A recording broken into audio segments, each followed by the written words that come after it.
Hi, and thank you for listening to Dream 10X Radio, where we interview people attempting to live extraordinary lives. Our twofold purpose is to both direct and inspire people bold enough to do the same.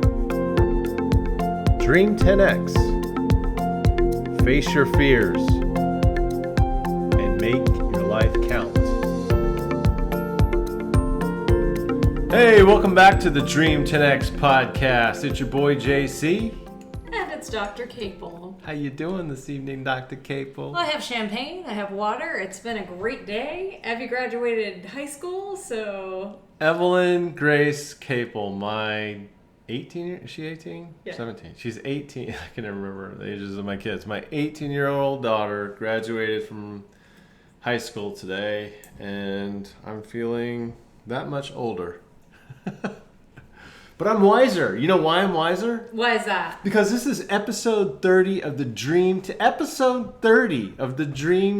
podcast. And today we are discussing a book we both just read this past week called The Talent Code And by your Daniel myelin has Coyle. been very... through all of these 30 episodes, your myelin has been... I've been rapping some synapses, man. So I've been rapping some circuits with myelin. Okay, you guys don't know what myelin is yet. We'll explain it. Maybe. I'm not even sure I totally understand what it is. But so the Talent Code, you listened to it, right? Yes. And we did this pattern last week as well, where you listened to a book that I was reading. Yes. And I'm still curious who absorbs more of the content of a book. You who listens to it or me who reads it? So the reason I picked up this book in the first place is because my Uncle Dave out in Floyd Knobs, Indiana, recommended that I read this book. And when Uncle Dave recommends I read a book, I read a book. You better read the book. I better read the book. So I got the book, I read it. I see why he recommended it. It's a very interesting book. However, I think it's most of it is like common sense. Not common sense, but not something that we had never thought of for the most part. Like, it builds on the common axiom, basically, that practice makes perfect, essentially. But there's a lot of details around that and a lot of anecdotes around that makes the whole, all these key concepts that he brings up very interesting, and how he ties them all together, I think. Yeah, the why practice makes perfect. Why practice makes perfect, yes. Yeah. And how it makes perfect. Yeah. I think. So I made notes and about that. It's not just arbitrary practice. It's like... It's deep practice. You have to deep practice. That's what she said. Deep practice, deep learning. Everything is like deep now. Yeah. It's like before we were just so shallow. Now we have to do it deep. Everything has to be deep. Deep learning. Yeah. Oh yeah. So what was one of the key takeaways that you had for this book? I'll let you go first. As a listener, a book listener. So, all right. So it's hard coming from an education background and reading the book. And it was very interesting for the first chapter. And the second chapter. And then by the third chapter, it's like, okay, this is Dewey, this is Kolb, this is Dweck, which he does talk about. This is neuro, David Rock. It's all of these theories that I've like studied a lot. And so it was hard for me to get through the book because of that. So for me, it was like really, all the chapters were kind of redundant. At the same time, it was really nice to understand like how the myelin actually works. Because obviously I've read a lot about it and understand neuroplasticity, which is the ability for our brains to continue to learn and grow and create new neural pathways. I didn't understand that the myelin is what reinforce that and maintain those neural pathways. So I thought that was really interesting. You think it's pronounced myelin or myelin? I was pronouncing it myelin. You know, I don't know. It's MYELIN. Yeah. And what it is some kind of fatty substance that wraps the not the neurons, but the nerves that connect neurons? The new neural pathways, yeah. So as you practice a skill, whether it's piano or reading or football or golf or whatever, sets of neurons fire to help you accomplish Cindy's showing me her phone that pronounces it myelin. Okay, so you pronounced it right. Myelin. The audiobook versus the visual book. Just saying. Touche, you got me on that My one. neural pathway. All right, so auditory wins there versus the visual. I'm a visual man. What can I say? I like the visual. I don't get turned on by that. Oh, I know. What was I saying? Okay, the myelin wraps the transmitter, the connector between neurons with fatty tissue. And but before it does that, it has to figure out, well, which neurons are firing the most when you do something, when you practice something, or when you do something.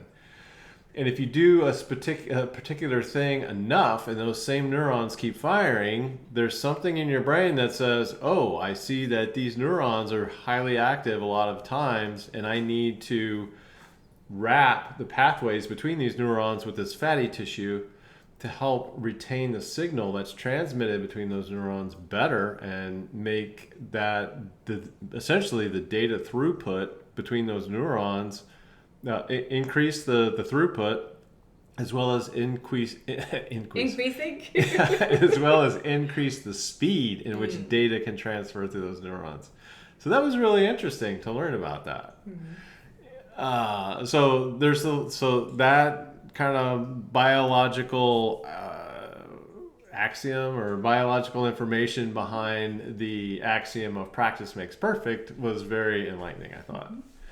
And so he builds on that little core concept throughout the book and makes it even more interesting by bringing in different, even more aspects of learning that helps foster greatness. And personally speaking, becoming great has been something that I've been interested in ever since I graduated from college. A little personal story. I went to go live with my parents in Stuttgart, Germany when I graduated from college, and I remember distinctly to this day, it was clear as day, just sitting on the piano bench talking to my parents in the living room one evening, proclaiming that I am going to be great one day. And they're like, oh yeah? What are you going to be great at? Well, I don't know, but I'm going to be great one day. And so once I finally left the nest, I set out to become great and whatever. And I haven't become great at anything yet. But so this is a very interesting topic to me. You're a great husband. Aww. But I don't practice at that. That kind of defeats the whole theorem, right? You got to practice at something. It's not something that's in it. So greatness is not something that is inherent in people. It's not. I mean, you can be really, really smart. You can be born really, really smart. Our dog is having a nightmare. Or maybe she's telling us to be quiet. She's trying to sleep. Trying to sleep here. You guys are loud. But it's not.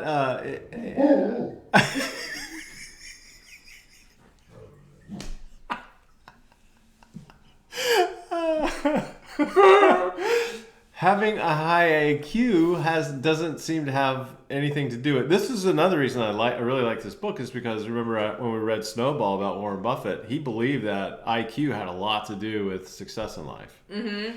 But this book posits that IQ doesn't have nearly as much to do with success or greatness as practicing and these other inputs, this myelin, building up myelin, and all these other things that go into becoming great. The book argues that pretty much everybody is on an even genetically on an even playing field.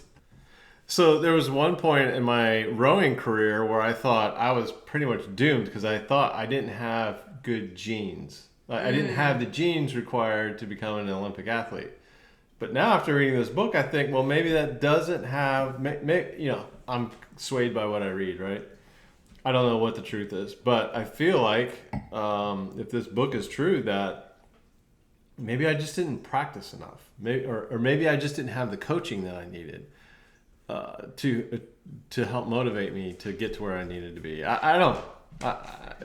I don't know what the fact is, but this book seems to indicate that genes are pretty much the same for all of humanity, and that our genetics predispose us to be capable of acquiring the skills that we work at as a survival technique, or not a technique, but a survival mechanism. And so we have these generic capabilities in our genetics, and that the reason they're generic or somewhat abstract is to help us specialize in certain things, and we can choose what we want to specialize in.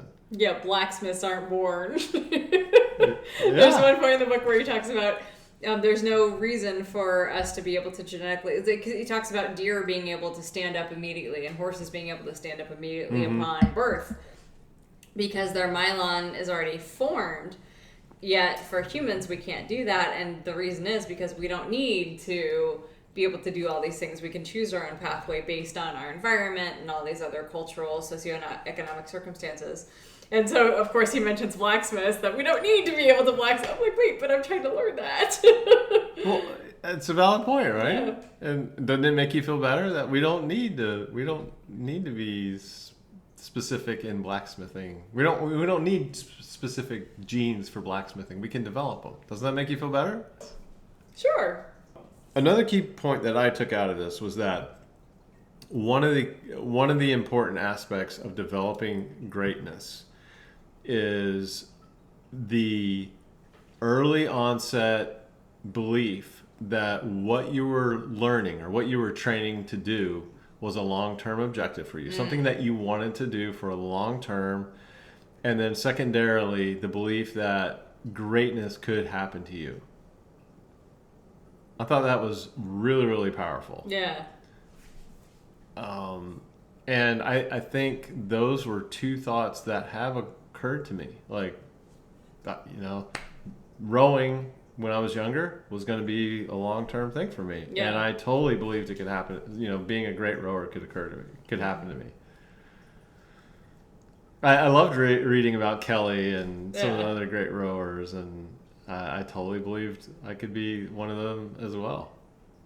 I had the same thing with opera singing, that when I was in high school, I wrote, I was going to be at the Met by the time I was 25. There's one section in the book where he talks about this woman who was an opera singer, and she went through some life issues, and then she decided she wanted to be a country singer. And so she went and she went and auditioned, and it was an utter failure. Not because her voice wasn't great, but she had no passion in what she was doing. And so she went and studied like all the types of music, and so that spoke to my soul, because having passion through music and singing other types of music besides opera, which you're very much trained to do specific to the note, and then on these other styles, you have to exude emotion differently and be free with the music, and that's very hard to do when you're classically trained. So anyway, the fact that she was able to go and study all of these different techniques and styles and come up with a plan and then teach people how to do that, like Jessica Simpson was her first big rock star. Yeah. She was able to create this methodology and become great at teaching others through her own musical ability. And so that was a really nice reframing of her own talent. Yeah, so there's two critical aspects to that, and I think the book points out how they equally apply to these other hotbeds of talent, whether they be soccer or golf or whatever throughout the world. And this deep training, deep practice. So this rung a bell with me in terms of when I was trying to learn to play the bagpipes. So what's deep practice? Deep practice is not playing through the whole song or tune several times over and over and over, trying to play it better each time. It's chunking it up and getting very detailed about each note and each, measure, those stanzas, and being very detailed about those exact measurement, those movements, and the phrasing and all of that, and doing it wrong. And doing it wrong over and over and over, but hearing the correct way to do it in your head, and playing these little small segments over and over and over, trying to get it perfect and trying to get it correct, as opposed to playing the whole piece. Mm-hmm. And so he mentioned the term called chunking, which Yep. is taking information and breaking it down into very small pieces and trying to get mastery of those very small pieces. And then as you master these very small pieces, you slowly put it all together and you string these chunks together and you become a master of the whole thing. Mm-hmm. And my bagpipe teacher had a very simple way of explaining that. She's like, you just take these pieces out and you take them to the woodshed. She called them woodshedding them. You just take them out and you take them to the woodshed and you beat the crap out of them until you get them good. And then you take another piece out and take it to the woodshed. And so that's the same thing, same concept, just chunk it. It's not rocket science. So there's a very simplistic way of looking at it and practicing it, but like my bagpipe teacher, you need a coach to help you realize these very simple concepts and how they work together to create mastery of something. And not just the simple concepts, but what you're doing right and wrong. Yeah.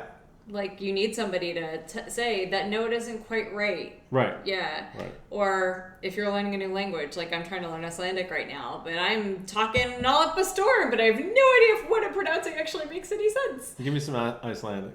How? Ja, heiter Cindy. That's good. What's that mean? I'm Hi, my Cindy. name is Cindy. I don't know how to say doctor yet. How are you learning? Through an app called, well, a couple of ways. The University of Iceland created an online platform that takes you through like some survival kit, and they have a full-on class in the fall I'm going to take. And then I'm doing that as well as a Pimsleur, which is all audio, which I have a harder time with. Like, for me, understanding how even the alphabet works is wildly helpful because learning languages, I'm very visual, and they don't necessarily Irony. offer that. Yeah, irony. So it's trying to learn a new language and reading this book at the same time was interesting. Like, understanding how I am processing information as an adult. I don't know any other languages other than English, but I always thought that the best way or the only way that I could learn another language was to be completely immersed in it and have to learn it in order to survive. Is that the way you feel? No. No? Well, so to me, that's the way I'm putting it, is the way Coyle puts it in the book, is you need a motivation. You need a motivation to ignite your desire for long-term practice to succeed in some learning some skill.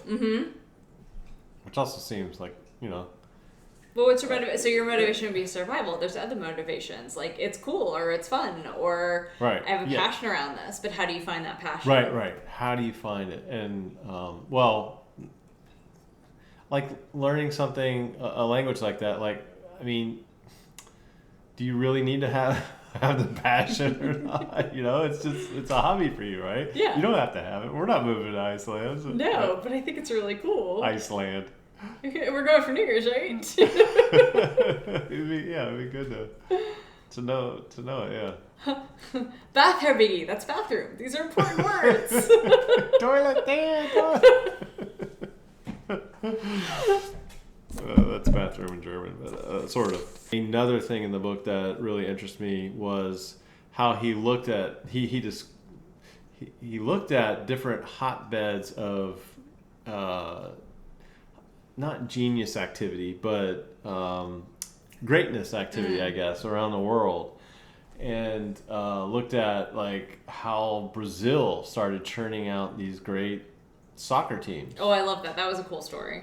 All of a sudden. And so there was a lot of interest there. Like, what is Brazil doing down there to churn out these outstanding soccer teams? And one of the things they were doing, or not one of they changed their whole way of practicing down there. And nobody else knew about it until some people got curious and went down there and looked at how they were training. And some of the things they did was to shrink the size of the soccer ball and make it heavier, and also shrink the size of the space in which they practiced in. So they didn't practice in a whole soccer field. But that was Planks. intentional because it was socioeconomic and urban development, so they didn't have the space. They had to shrink everything. Well, okay. I don't know what the motivation was behind it. I thought maybe it was just to shrink the game down and to increase the speed in which things happened, which also increased the speed in which you learn the reactionary speed of the people participating. Yeah. Now, I don't know what the impetus of that Yeah, those the changes impetus were, was but socioeconomic. There wasn't the space to do it, so they still wanted to play. So how do we change the game to meet our current needs? And so they were able to shrink it. And then when they went back into the field, it was like, we can do all this stuff. yeah, we have So, all this space. yeah. We're used to like working in this really small space with this really small ball that weighs a ton. Yeah. And now we have this huge field with this lighter ball, Yeah. and we can do so much more. He And- equated it to the basketball games that happened in like urban cities in the U.S. where we don't have necessarily the full, like the one-on-one pickup games in basketball. Those players are really, really good because they've had to work in a more stricter confines of time and space. So Yeah, so That's the interesting. concept of speeding up your learning in a shorter period of time Yeah. is really, really fascinating. Yeah. And that was a good introduction to that theme, and I definitely want to learn more about that. Like how, because I'm really interested in how do we speed up this, how do we increase the speed of our learning and reduce the amount of work it takes to do it, or if possible. It's important now to all of us that we figure that out, because we're getting replaced by machines, like it or not. So to stay relevant, we have to figure out how we can learn faster. Sorry, that's the new reality. That's why this is important to me. Like, I don't want to be irrelevant. you're not irrelevant. Again, you're a great Someday. husband. Yeah, machines don't want me as a husband, though. Oh, maybe they do. Sci-fi future. What do we think of here? This book segued pretty well with the Art of Learning book that we read with Josh Waitzkin. I have two favorite quotes from the Rocky movies, and they both come from the Clubber Lang, the ones where Clubber Lang was involved. I think it was Rocky 3 Okay. when Rocky fights Clubber Lang. You know what I'm talking about? One of them was when what do you call those guys who do interviews? The press. The press comes up to Clubber Lang and says, "Mr. Lang, what's your prediction for the fight?" And Clubber Lang says, "Pain." That's one of my favorite quotes. The other one is, he says, "I live alone. I train alone." And he puts himself in a poverty environment. Like, you see Rocky, he's training and he's in this really rich, he's really successful. He's there with Mick and they're in this really fancy club or really fancy gym and training for the next fight. And everybody's taking his picture, he's signing autographs and everything. Meanwhile, Clubber Lang is in this little hole in the wall gym and he's training really hard. He really wants it. He's motivated. He's fired up. And this book points out that is a key aspect of these little hotbeds of greatness around the world. So one of the examples is Curacao down in the Caribbean, where it's a very poor Caribbean country, but they churn out these fantastic baseball players. And so he looked at, well, why the heck is that? They don't have nice facilities like the Americans do or these other people do. American baseball, these farm teams and all these kids coming up, they're in really wealthy situations, but they don't do nearly as well as these poor kids who have nothing in Curacao. It's because they're hungry. They're hungry. They want to succeed, and they want to get out of a poverty environment. So that's a really, really key aspect of it, is you got to be hungry for achieving something bigger than where you're at, achieving greatness. The other key aspect of that is they have to believe that they can do it. And the reason that people in Curacao believe that they can become great baseball players in the United States is because of one guy, I guess, I forget his name, but he moved up into the major leagues in the U.S. and hit a bunch of home runs in this one key game against the Yankees or whatever. And he's like a legend in Curacao now, and so all these kids want to be like that one guy. They want to emulate that one guy. They want to rise out of their poverty and become great in an American Baseball League. And so I just love that aspect of the whole thing is, that eye of the tiger. You got to be hungry. You got to be driven. You got to be willing to practice. Now, the level of practice segues really nicely with Malcolm Gladwell's book Outliers, where he contends that, in order to be great at anything, you need to do at least 10,000 hours plus of practice in something. But this book points that out, but it also points out there's a lot of great players in sports that hardly practice.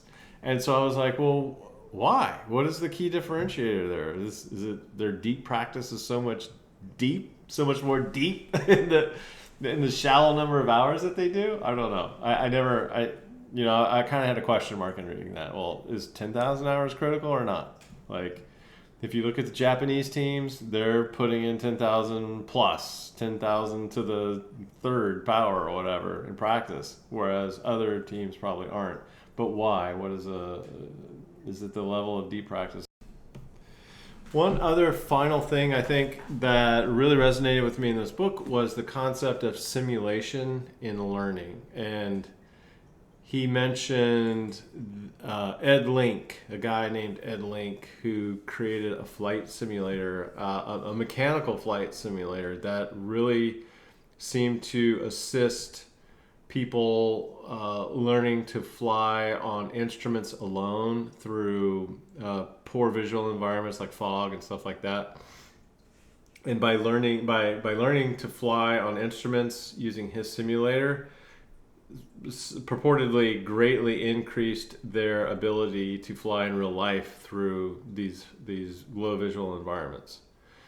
And so it made me think, okay, there is a lot to simulation and learning through simulation in safe environments to help you perform in the real world.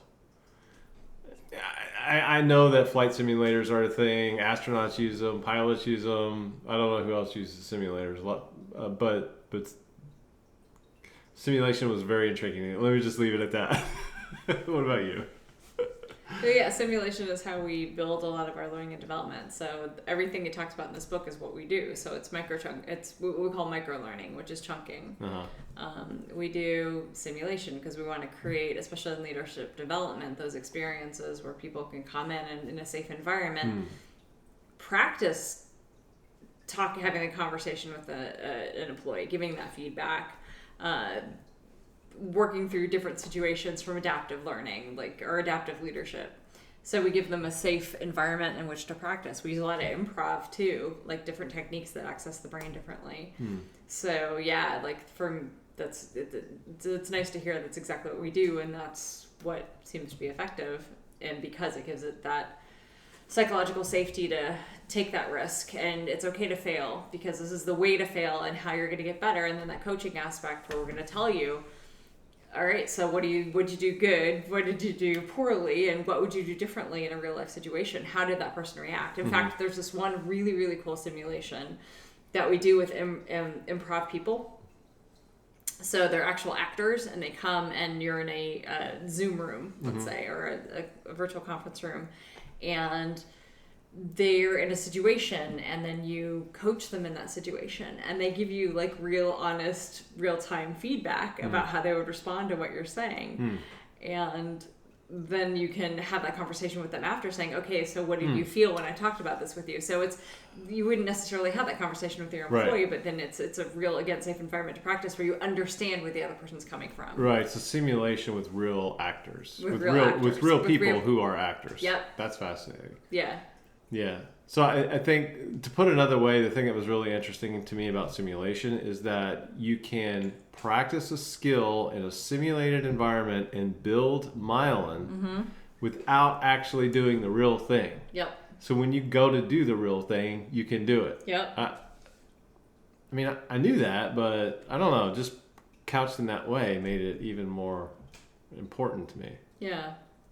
It's a powerful concept. So it makes me want to figure out more ways to simulate things, I really liked it. It made me really, really think about a lot of different things, and definitely a good book. Definitely worth picking up. Thanks, Uncle Dave. I appreciate it. Thanks, Uncle Dave.